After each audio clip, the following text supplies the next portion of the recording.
Hey there, Treasure and Fan Joe Pal Big D back here with another movie review, and this one is for Creed 2. I know it's been out a few weeks, and I finally got a chance to go see it in theaters, but it just took me a little bit long to get up and get going. But I did want to talk to you guys really briefly about it. I'm not going to go through a whole bunch of the plot because I really would hope you guys would go out and see it. But I will talk. I'll kind of gloss over a few things so I don't do any spoilers. So don't worry about it. There'll be no spoilers in this one. But we did go see it, and I gotta say I really enjoyed it. I really did enjoy it. It's a continuation, obviously, of the first Creed. Now, the movies take place, I'm assuming, at least a year or two after, or at least a year or so after what the events of the first movie. At this point, Adonis Creed has got himself a reputation. He's won a few fights, and at the beginning of the movie, and this is not spoiling anything, at the beginning of the movie, he wins his big fight, becomes heavyweight champion of the world. And then for there, everything progresses. And if you've seen trailers, you know that Victor Drago is back, and he's got his son, who's now a fighter, and he wants to challenge Adonis for the title. And it's kind of a Rocky Four. There's a lot of Rocky Four elements in this thing. A lot of Rocky Four. A lot of parallels between both those movies. And what I really enjoyed about the movie was the internal struggle of Adonis Creed trying to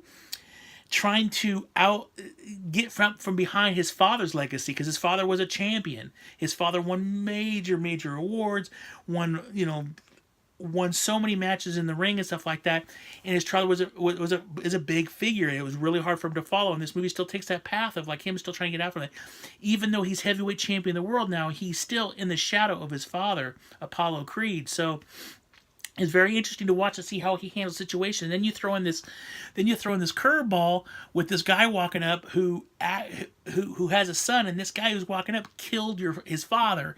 So he has to deal with that whole thing too. Not only is he like face to face with the guy who killed his father, but now his father's killer is literally got a son who wants to do the same thing to him. I mean, not kill him, but beat him up to the point where he takes the belt and does everything else. So the whole movie's about that, him trying to figure things out and moving on, and Rocky's still trying to teach him about no, you need to do this, you should do things this way, and all about his internal struggle to prove that he is an own individual, that he's not Apollo Creed's son, he is Adonis Creed. I really enjoyed this movie. I really did. I thought it was a really good movie. Was it as good as the first one? No, because I think the first one was the reason why I like the first one a little bit more is because I think the first one was like so out of left field, because you didn't think they'd ever do another movie again, especially use the character of Rocky ever again after Rocky Balboa, which I did enjoy. Don't get me wrong. You don't think you're ever going to see anything like that again. So when they bring up this whole story, and all of a sudden Paul's got a son, it's Adonis, he wants to become a fighter. It was really raw. It was really raw, and I really enjoyed it. The fights were really like savage in the first movie. Don't get wrong, this was really good. I really enjoyed it. I think it suffers a little bit from the sequelitis of like it kind of takes things a little bit for granted. But I thought the cinematography was beautiful. I loved the way they shot a lot of the fight scenes in the movie. I liked that Dolph Lundgren was back. There was also another surprise cameo, which I didn't think they were going to get that person. I really didn't. When this person walked on the screen, I looked at my wife and was like, holy, you got to be kidding me. I can't believe it. So I really enjoyed that. Acting is spot on. Let me tell you, Michael B. Jordan, that guy, someday, in my opinion, he's already starting to become a big actor. This guy is going to be a major player. He is a really good actor. I have yet to see anything with him in it that I have not seriously enjoyed. Every time I hear about him, got a movie coming out, I am like all over it. He is a really good actor. I really enjoy him, and I can't wait to see what he's going to do next. I mean, he was great in Black Panther. He was great in the first Creed. I mean, did you see that Fahrenheit 451 that was on, was it HBO, I think it was? The movie was okay, but he was really good in it. So he does a really good job. As a supporting cast, obviously, Sylvester Stallone is still really good as Rocky Balboa. He can still pull that character off. Sylvester Stallone's in the 70s. He's still pulling that character off. He's still making it very believable. Felicia Rashad was in it. She did a really good job.